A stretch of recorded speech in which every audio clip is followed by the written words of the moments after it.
இந்திய சமூகம் என்ற திட்டத்தின் கீழாக இன்றைக்கு இந்த நாட்டை ஆட்சி செய்து கொண்டிருக்கக்கூடிய ஆண்டு கொண்டிருக்கக்கூடிய சங்க பரிவார கும்பல்களினுடைய திட்டம் என்பது இங்கே தொடராக கடந்த 20 ஆண்டுகளுக்கு மேலாக இங்கே நாம் இந்த உரையை, இந்த விழிப்புணர்வை இது போன்ற கூட்டங்களின் வாயிலாக நாம் தாய்மார்களே, சகோதரர்களே, இன்றைக்கு இருக்கின்ற ஆட்சியாளர்கள், இன்றைக்கு அரியணையில் இருப்பவர்கள் அன்று பாபர் வள்ளியை இடித்தவர்கள், மசூதிக்கு உள்ளே நுழைந்து கபலீகரம் செய்தவர்கள், அடுத்து அஜ்மீர் தர்காவையும் இங்கு சிக்கந்தர் தர்காவையும் குறிவைத்து இன்றைக்கு நகர்ந்து கொண்டிருக்கிறார்கள். எனவே இவர்களுடைய திட்டம் சகோதரர் ரியாஸ் சொன்னது போல பாபரி பள்ளி அது ஒரு தொடக்கமும் கிடையாது, அது அவர்களுக்கு இறுதியும் கிடையாது.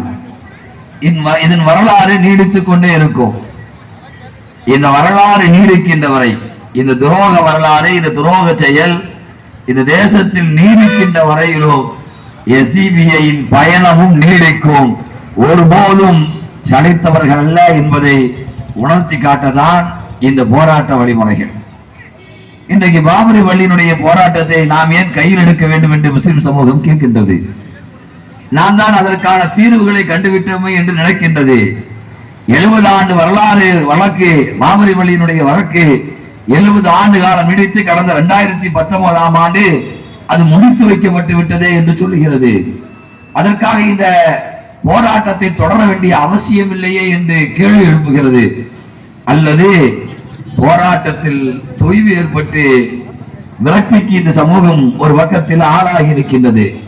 நாம் சொல்லுவோம், நாம் இந்த சமூகம் விரக்திக்கு ஆளாக வேண்டிய அவசியம் இல்லை, பாபரி வள்ளி அது பங்கு வைத்து கொடுக்கப்பட்டு விட்டது என்ற முடிவுக்கு வர வேண்டிய அவசியம் இல்லை. உலக வரலாற்றில இது மாதிரியான அக்கிரமங்களும் அராஜகங்களும் அபகரிப்புகளும் என்றுமே அத்தோடு முடிந்ததாக வரலாறு கிடையாது. அதற்கு மகத்தான சான்றுதான் இன்றைக்கு வரைக்கும் உலகத்தில் நிலைத்திருக்கக்கூடிய பைத்துல் முகத்தஸினுடைய நம்முடைய முதல் கிபிலா. எனவே முதல் கிபிலா எப்படி விட முடியாதோ, அது விடவும் விட்டு கொடுக்கவும் முடியாதோ, அதே போன்றுதான் இந்திய தேசத்தில்